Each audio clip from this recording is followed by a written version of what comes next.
Film Dirty Vote bukti Pak Jokowi seorang negarawan dan bukti pihak asing semakin panik. Dan yang paling aneh lagi, mereka mengambil hasil survei yang lama, sedangkan survei terbaru mengatakan kalau Pak Prabowo unggul 52% di Sumatera. Nggak akan pindah kita, malah makin yakin.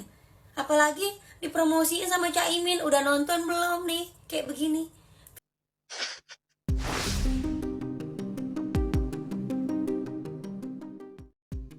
Oke guys, kali ini kita akan bahas film Dirty Vote, di mana film dengan durasi 2 jam 57 menit 21 detik ini menurut saya ini dominan dengan narasi-narasi yang gak sehat ya, tidak mendidik dan lebih ke arah tendensi. Kenapa saya bisa katakan itu? Karena data-data yang disampaikan di film ini masih perlu kita pertanyakan, masih perlu kita kaji lagi, dan ada beberapa data juga yang menurut saya itu kurang tepat. Oke, saya ambil satu contoh aja ya. Di film ini membahas tentang PJ, gubernur, wali kota, dan bupati, yang menurut saya itu merupakan bagian dari mekanisme untuk pemilu tahun ini. Nah, pertanyaannya adalah kenapa sih kok banyak banget PJ, gubernur, wali kota, dan bupati?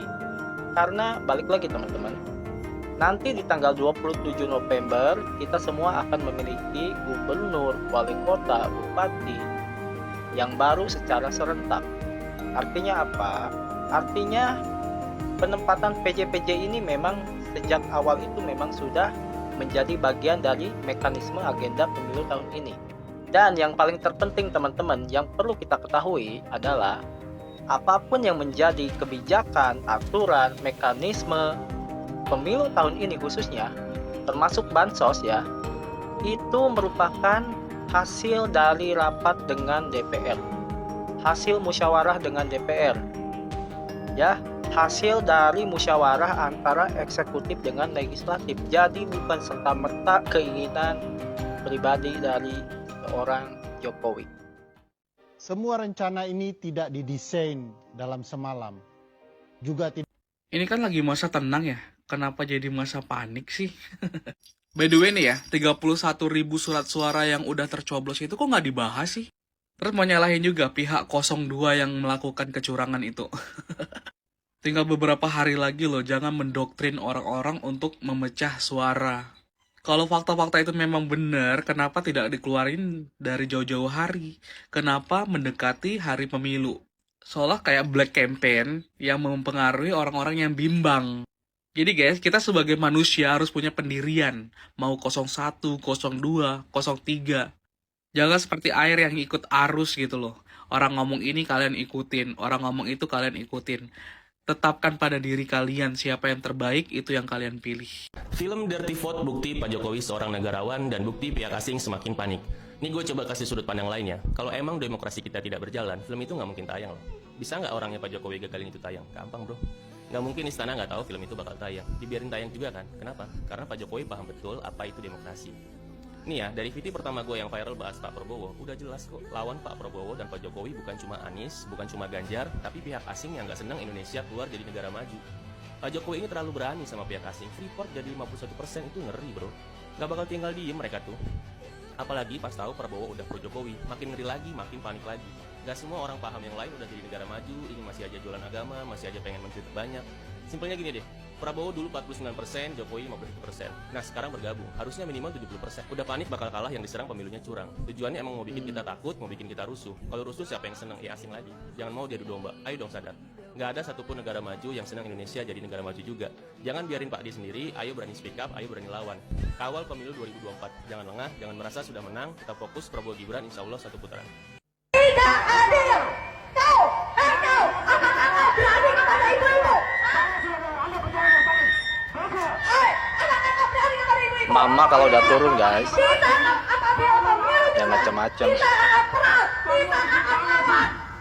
Polisi! Anda berhak! Anda harus ada kewajiban! Mereka tidak menurutkan makna. Silakan rakyat berada di tempat. Teman-teman, supaya tenang. Sahabat malam, kalau Anda memang seorang muslim, tenang. Teman-teman, melihat apa yang kita perjuangkan berada di Jadinya ada dua kubu ini. Ada yang pro, ada yang kontra.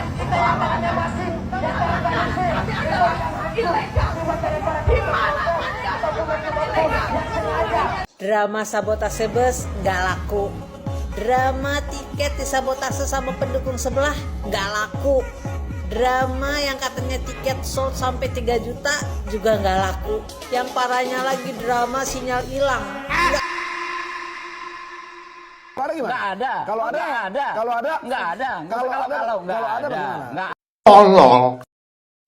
Udah capek banget sama drama pemilu yang gak kelar-kelar. Gue udah pengen cepet-cepet bulan Maret, tau gak? Capek, sumpah, ya kan? Gak ada habis-habisnya gitu loh. Udah masa tenang kayak begini, kenapa 03 sama 01 masih gaduh aja? Nggak ada. Kalau ada, nggak ada. Kalau ada, nggak ada. Kalau ada, bagaimana? Nggak ada. Oh, nggak gaduh, orang itu yang upload orang lain kok. Orang lain kok yang upload ya. Gak ada masalah. Upload film Dirty Vote itu ya kan, maksudnya yang katanya kecurangan, ada kecurangan dan film itu seperti mengirim opini bahwa 02 itu curang. Ya lu kalau curang ya udah lu laporin aja ke pengadilan atau lu tuntut atau gimana kan bisa, nggak usah bikin film gitu loh. Ini masa tenang. Tapi kenapa kalian masih gaduh? Gitu, kenapa? Berharap kita pindah? Nggak akan pindah kita, malah makin yakin. Apalagi dipromosiin sama Caimin. Udah nonton belum nih kayak begini? Imin lagi. Wah.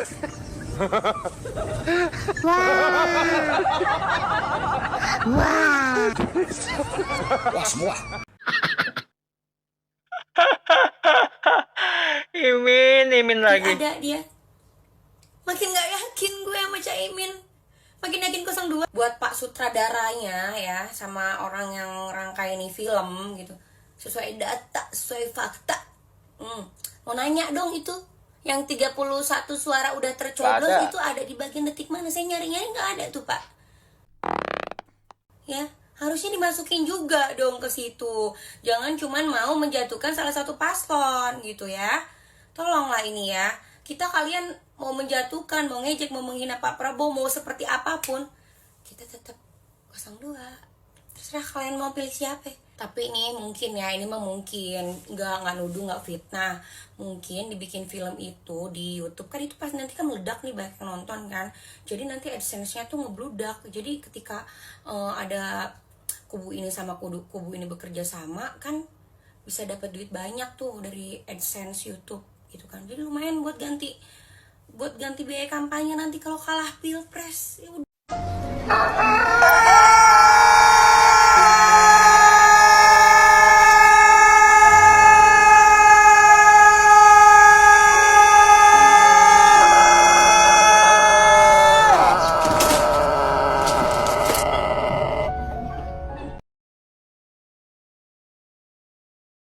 Sekalipun Dirty Vote ini tidak mengatakan berafiliasi pada kelompok tertentu, tapi ketika dia berhadapan-hadapan dengan satu kelompok tertentu dan ingin menjatuhkan, paling tidak dia merupakan bagian dari kelompok 3 dan 1 secara tidak langsung.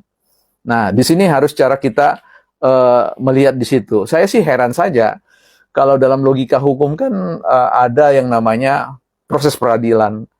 Ya, sebuah putusan yang disampaikan oleh hakim, itu tentu sebuah proses. Nah, bagaimana bisa kemudian kita memvonis bahwa ada kecurangan yang luar biasa tanpa sebuah proses hukum?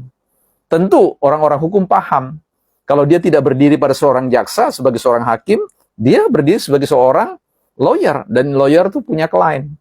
Ya, apakah itu dalam konteks konsultan hukum, apa memang fight untuk membela kepentingan kliennya dan sebagainya. Jadi saya mengherankan saja bahwa Dirty Vote ini lebih kepada sebuah ya clipping data yang menurut saya memponis kelompok tertentu tanpa sebuah proses peradilan. Mari kita bahas kebobrokan dan manipulatif film Dirty Vote bersama Bull Winner. Yang pertama, di menit awal mereka membicarakan tentang pilpres satu putaran dengan syarat suara 50% dan tiap provinsi 20%. Yang aneh adalah mereka hanya membandingkan dengan satu provinsi yang mepet suaranya dengan Anies dan Pak Prabowo. Dan yang paling aneh lagi, mereka mengambil hasil survei yang lama, sedangkan survei terbaru mengatakan kalau Pak Prabowo unggul 52% di Sumatera. Yang kedua, saat penunjukan PJ Gubernur di menit 17 selesai, mereka seolah-olah menarasikan bahwa pemilihan gubernur oleh presiden seolah-olah melanggar aturan karena menjadi pemilih pejabat tinggi yang dekat dengan Jokowi. Sedangkan menurut undang-undang bahwa pengisian jabatan gubernur yang kosong harus dari pejabat tinggi media yang dipilih oleh presiden. Yang ketiga, di menit 22:18 detik, mereka menarasikan bahwa Gubernur Bali sengaja mencopot baliho Ganjar karena kepentingan politik. Padahal gubernurnya sudah klarifikasi bahwa itu untuk kenetralan politik yang sudah dikoordinasi di wilayah setempat. Yang keempat, di menit ke-31:57 detik, rekaman kesaksian kepala desa yang seperti dikatakan kalau itu adalah rekaman langsung dari pihak Dirty Vote. Jadi masih dipertanyakan apakah ini asli atau palsu. Dan kenapa rekaman krusial seperti ini dikeluarkan pas hari tenang alih-alih melaporkannya? Secara mereka adalah ahli hukum tata negara. Begitu juga dengan rekaman Bawaslu Minahasa Utara di menit selanjutnya. Yang kelima, di menit 34, mereka mengatakan kalau video Zulkifli Hasan yang menyuarakan dukungan ke Gibran adalah pelanggaran. Padahal itu posisi lagi kampanye. Yang kedua, soal Erlangga yang membagikan bansos dan suruh berterima kasih kepada Jokowi. Dan ini merupakan hal yang aneh dan gak melanggar aturan. Kenapa? Karena bansos itu merupakan program Jokowi, jadi wajar terima kasihnya kepada Bapak Jokowi. Yang keenam, di menit ke-35, mereka menarasikan bahwa bansos bertujuan untuk kepentingan politik karena angkanya yang selalu naik. Padahal anggaran tersebut sudah disepakati dan direncanakan oleh APBN jauh sebelum pemilu. Yang ketujuh, mereka menarasikan kalau kenaikan gaji ASN, TNI, atau Polri ada kaitannya dengan politik, padahal kenaikan gaji sendiri sudah bertahap selama 3 kali di masa Jokowi dan di setiap tahunnya di masa SBY. Yang ke-8, di menit ke-45, mereka mengatakan kalau menteri jadi capres harus cuti. Padahal faktanya dari putusan MK kalau jadi capres tidak diperlukan pengunduran diri. Di menit selanjutnya mereka bernarasi bahwa Prabowo menggunakan fasilitas negara untuk berkampanye. Padahal faktanya dia sedang jadi Kemenhan untuk mengunjungi pengungsi letusan Gunung Merapi. Yang ke-9, menit ke-48, mereka membuat narasi seolah-olah menteri yang ikut kampanye harus terdaftar di TKN dan mengundurkan diri seperti video Bahlil. Padahal di aturan KPU jelas bahwa menteri dan wali kota nggak perlu mundur atau jadi TKN untuk ikut kampanye. Yang ke-10, di menit 54:50 detik, yang paling bikin ngakak, mereka bernarasi bahwa Jokowi melakukan kampanye dengan spanduk, banner di jalan dan banner partai, dan Jokowi yang lagi makan bakso sama Pak Prabowo. Yang ke-11, di 1 jam 14 menit 35 detik, bernarasi bahwa KPU melanggar etik karena mencalonkan mantan koruptor dan tidak sesuai dengan keputusan MA. Faktanya MA sendiri memperbolehkan pencalonan mantan koruptor. Yang ke-12, di 1 jam 16 menit, mereka bernarasi bahwa KPU melanggar etik karena menerima pencalonan anak presiden, padahal ini murni kesalahan KPU yang tidak langsung berkonsultasi dengan DPR, dan dengan jelas bahwa DKPP berkata kesalahan ini nggak ada kaitannya dengan pencalonan.